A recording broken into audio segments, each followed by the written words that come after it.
নমস্কার, নিউজ নামের পর্দায় আপনাদের সকলকে স্বাগত। আমি সুমি রয়েছে আপনাদের সাথে। চলে যাব বিস্তারিত খবরে। গোটা দেশের সঙ্গে রাজ্যেও চলছে শত্রু সম্পত্তি শুনানির কাজ। পশ্চিম জেলাতে চিহ্নিত হয়েছে 5 শতাধিক শত্রু সম্পত্তি। তবে প্রয়োজনীয় কাগজপত্রের অভাবে সম্পত্তি বেদখলের শঙ্কায় ভুগছেন অনেকে। দেশ জুড়ে ওয়াকফ সংশোধন আইন নিয়ে বিতর্কের মাঝে রাজ্য জোর কদমে এগিয়ে চলছে শত্রু সম্পত্তি শুনানির কাজ।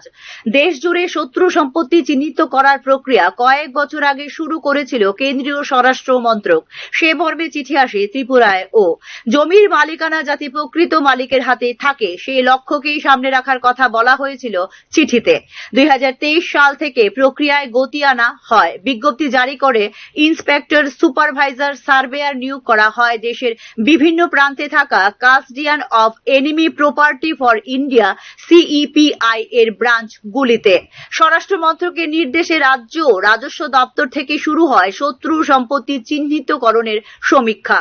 সরকারি বিজ্ঞপ্তি অনুসারে জমির রেকর্ডে বেআইনি দখলদার, জোর দখল, অনুমতি দলিল, বিদায়ে দলিল মূলে বাংলাদেশের নাগরিক কর্তৃক পরিত্যক্ত প্রভৃতি মন্তব্য লিখিত জমি শত্রু গণ্য করা হবে সম্পত্তি হিসেবে। রাজ্যের বিভিন্ন জেলায় এরকম কয়েক হাজার প্লট চিহ্নিত করা সম্ভব হয়েছে জমির রেকর্ড তত্ত্ব তালাশ করে। একমাত্র পশ্চিম জেলাতেই রয়েছে 5 শতাধিক শত্রু সম্পত্তি। এখন মহকুমায় মহকুমায় জোর গতিতে চলছে শুনানির কাজ, আর সেখানেই সিঁদুরে মেঘ দেখছেন বহু পরিবার। দেশ ভাগের পর অর্থাৎ 1947 সাল কিংবা তার পরের বছরগুলোতে হাজার হাজার পরিবার পারস্পরিক আলোচনার মাধ্যমে সম্পত্তি বিনিময় করে ভারত ছেড়ে চলে যান পাকিস্তানে। একইভাবে পাকিস্তানের মাটি ছেড়ে ভারতে আসেন অনেকে। স্থানীয় ভাষায় একে বলা হয় জমি বদলা বদলে। এই রাজ্যেও এমনটাই ঘটে 1971 সালে স্বাধীন বাংলাদেশ আত্মপ্রকাশের পর। পারস্পরিক সম্পত্তি বিনিময় করে বহু পরিবার বাংলাদেশে চলে যান। অন্যদিকে বহু পরিবার এ রাজ্যে আশ্রয় নেন, কিন্তু অনেকের ক্ষেত্রে সম্পত্তি বিনিময়ের প্রক্রিয়াটি হয়নি সুচারুভাবে। কারো কারো ক্ষেত্রে লিখিত কাগজই ছিল একমাত্র নথি। কারো কারো দলিল থাকলেও জমির নাম জারি করা হয়নি। পরবর্তীতে প্রশাসনিক জমি জরিপ প্রক্রিয়ায় সময়ে এ দেশের ভূমি রাজস্ব আইনের গ্রহণযোগ্য সমস্ত কাগজপত্র দেখাতে না পারায় বেআইনি দখল, অনুমোদিত দখল, বাংলাদেশের নাগরিক কর্তৃক পরিত্যক্ত ইত্যাদি মন্তব্য থেকে গেছে রেকর্ডে। এখন সেই সমস্ত জমি গণ্য হতে চলেছে শত্রু সম্পত্তি হিসেবে। শত্রু সম্পত্তি বিক্রি করে 1 লক্ষ কোটি টাকা কোষাগারে আনার সিদ্ধান্ত 2023 সালের মার্চ মাসেই নিয়েছিল কেন্দ্রীয় সরকার। সেজন্য সিইপিআই এর উপরে দায়িত্ব ছাড়া হয়েছিল 1 থেকে 100 কোটি টাকা মূল্যের সম্পত্তি ই অকশনের। 100 কোটি টাকার বেশি হলে তা বিবেচনা করে দেখবে কেন্দ্রীয় সরকার। স্বরাষ্ট্র মন্ত্রকের দেওয়া তথ্য অনুসারে 2024 সাল থেকে পুরোদমে শুরু হয়ে গেছে ই অকশন। এ রাজ্যে শত্রু সম্পত্তি নিলামে তোলার খবর নেই এখনো পর্যন্ত। সিইপিআই কলকাতা ব্রাঞ্চ থেকেই চলছে ত্রিপুরার কাজ বলে জানিয়েছে রাজস্ব দপ্তর। নিয়ম অনুযায়ী কোনো পরিবারের সম্পত্তি শত্রু সম্পত্তি হিসেবে মার্ক হয়ে গেলে সেই পরিবারকে তা কেনার সুযোগ দেওয়া হবে প্রথমে। বর্তমান বাজার দর অনুযায়ী সম্পত্তির মোট মূল্য ঠিক করে দেবে সরকার। পরিবারটির পক্ষে কেনা সম্ভব না হলে পরবর্তী সময়ে তা তোলা হবে নিলামে। এখন মহকুমায় মহকুমায় চলছে শত্রু সম্পত্তির শুনানির কাজ। তবে অনেকে এতদিনকার পুরনো কাওলা অর্থাৎ লিখিত কাগজ হারিয়ে ফেলেছেন। অনেকে সংরক্ষণ করে রাখেননি ডিড লিঙ্কও। অনেকের পরিবার ভাগ হয়ে চলে গেছে অন্য রাজ্যে, যেখানে পুরনো কাগজপত্র রয়ে গেছে ওদের হাতেই। অনেকের দলিল থাকলেও পর্চা ঠিক নেই। একই প্লটে রয়ে গেছে অন্য পরিবারের অবস্থানও। ফলে এক্ষেত্রে জমি বেদখলের শঙ্কায় ভুগছেন সংশ্লিষ্টরা। Bureau report, news now. 22 April থেকে শুরু হবে নর্থ ইস্ট ডিসকভারি ট্যুর, যার অংশ হিসেবে অন্তর্ভুক্ত করা হয়েছে ঊনকোটি, আগরতলা, উদয়পুর এবং নির্মহল। দিল্লির সাফদারজং রেল স্টেশন থেকে শুরু হবে এই নর্থ ইস্ট ডিসকভারি ট্যুর। উত্তর পূর্বাঞ্চলে দুটি সফল ভ্রমণ আয়োজনের পর 22 এপ্রিল থেকে ভারত গৌরব ট্যুরিস্ট ট্রেনে নর্থ ইস্ট ডিসকভারি ট্যুর শুরু করবে Indian railway catering and tourism corporation বা IRCTC।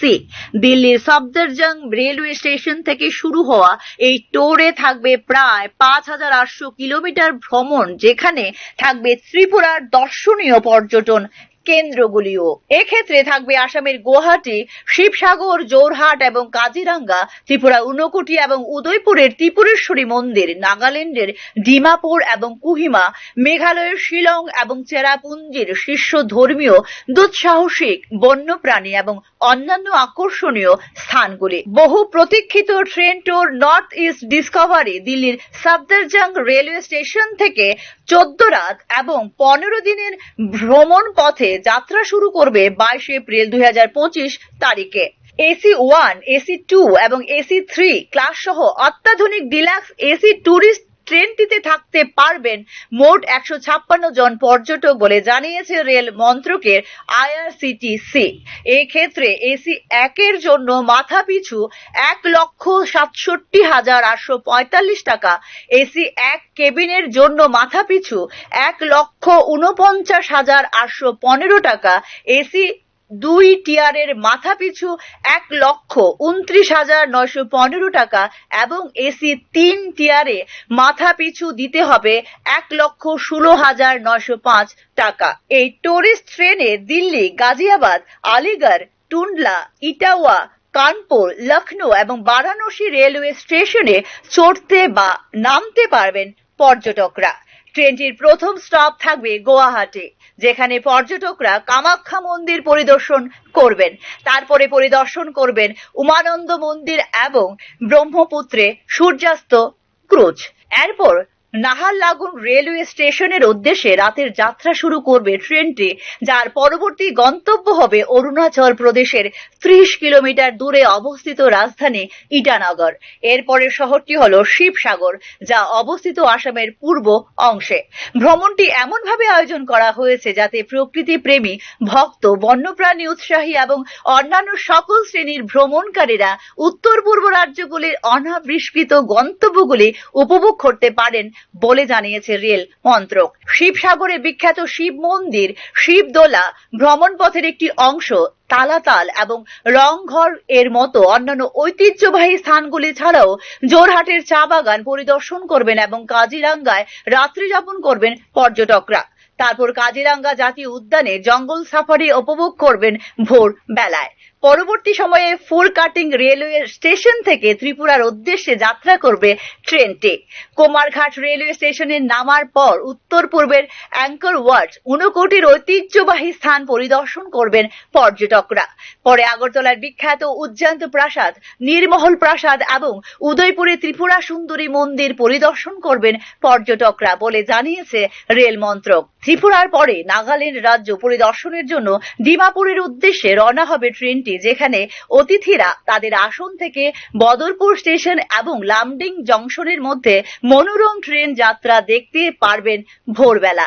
ডিমাপুর স্টেশন থেকে পর্যটকদের স্থানীয় স্থানগুলি পরিদর্শন করার জন্য বাসে নিয়ে যাওয়া হবে কোহিমা, যার মধ্যে নাগা জীবনযাত্রার অভিজ্ঞতা অর্জনের জন্য অন্তর্ভুক্ত থাকবে খুনুমা গ্রাম ভ্রমণ। পরবর্তী যাত্রা বিরতি হবে গুয়াহাটি, যেখানে মেঘালয়ের রাজধানী শিলংয়ে সড়ক পথে নিয়ে যাওয়া হবে পর্যটকদের এবং রাজকীয় উমিয়াম হ্রদে একটি পিট স্টপ থাকবে এই যাত্রা পথে। পরের দিনটি শুরু হবে পূর্ব খাসি পাহাড়ে অবস্থিত চেরাপুঞ্জিতে ভ্রমণের মাধ্যমে, যেখানে থাকবে Shillong peak, elephant falls, Nohkalikai falls এবং মাওসমাই গুহার মতো দর্শনীয় স্থানগুলি। শেষে চেরাপুঞ্জি থেকে দিল্লির ফিরতি যাত্রার জন্য ট্রেনে চড়তে গুয়াহাটি স্টেশনে যাবেন পর্যটকরা বলে জানিয়েছে রেল মন্ত্রক। Bureau report, news now. সম্প্রতি গৃহস্থ এলপিজি সিলিন্ডারের 50 টাকা মূল্য বৃদ্ধি করেছে কেন্দ্রীয় সরকার। 50 টাকার মূল্য বৃদ্ধি হয়েছে উজ্জ্বলা যোজনার অন্তর্ভুক্ত গ্যাস সিলিন্ডারেরও। রান্নার গ্যাস ও পেট্রোল ডিজেলের মূল্য বৃদ্ধির প্রতিবাদ জানিয়ে বটতলা এলাকায় বিক্ষোভ প্রদর্শন করে এসইউসিআই। গোটা দেশে যখন মূল্য বৃদ্ধির জাতাকলে গরিব এবং সাধারণ মানুষ, এই পরিস্থিতিতে এই ধরনের মূল্য বৃদ্ধি কোনোভাবেই মেনে নেওয়া যায় না বলে জানিয়েছেন সংগঠনের নেতৃত্ব। অবিলম্বে এই বর্ধিত মূল্য প্রত্যাহারের দাবিও জানিয়েছে এসইউসিআই। দেশে হাজার হাজার লক্ষ লক্ষ মানুষ আজকে বেরোজগার, রোজগারহীন অবস্থায় আছে এবং মূল্য বৃদ্ধি আকাশ ছোঁয়ায় চলে গেছে। অথচ আজকে সেই গরিব মানুষের উপর আজকে রান্না গ্যাসের 50 টাকা বাড়িয়ে আবার তার উপর ট্যাক্সেশন করে গরিব মানুষের উপর আবার আক্রমণ এনেছে। তারই প্রতিবাদে আমরা আজকে সারা ভারতবর্ষে গর্জে উঠেছি এবং আমরা এই মূল্য বৃদ্ধি আমরা কোনো মতেই মানতে পারছি না এবং আমরা জনগণকে বলছি। এখনকার মতো সংবাদ এই পর্যন্তই। পরবর্তী সংবাদ দেখতে চোখ রাখুন নিউজ নামের পর্দায়। নমস্কার।